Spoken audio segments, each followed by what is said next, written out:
Pour la première fois en 38 ans, Olivier n'était pas dans une école le jour de la rentrée. Le 1er septembre, il a signé une rupture conventionnelle avec l'Éducation nationale.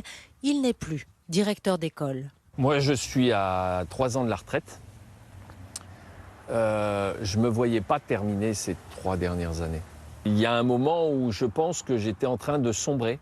En 20 ans, le métier est devenu plus difficile. Il faut accueillir tout type de handicap, sans beaucoup de moyens. Et les parents sont devenus plus agressifs. C'est très facile, finalement, de s'en prendre à des personnels de l'éducation nationale. Moi, je l'ai subi à un certain nombre de reprises.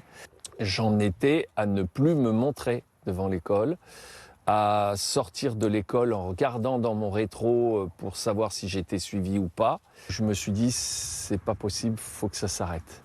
Il y a 2 semaines, le suicide de Caroline Grandjean, directrice d'école dans le Cantal, a bouleversé Olivier. J'ai refusé de l'entendre avant de finalement avoir envie d'en vomir, parce que Caroline, c'est une après d'autres et avant d'autres.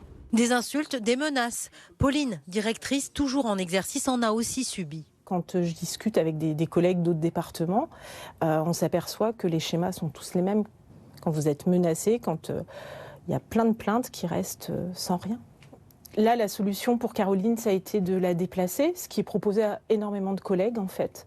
C'est toujours dans l'intérêt de la personne, c'est présenté comme tel, mais en fait, on vit ça comme une injustice en fait. On a l'impression qu'on est doublement victime. Selon une enquête récente, même si 9 enseignants sur 10 aiment leur métier, la moitié d'entre eux envisagent de changer de voie.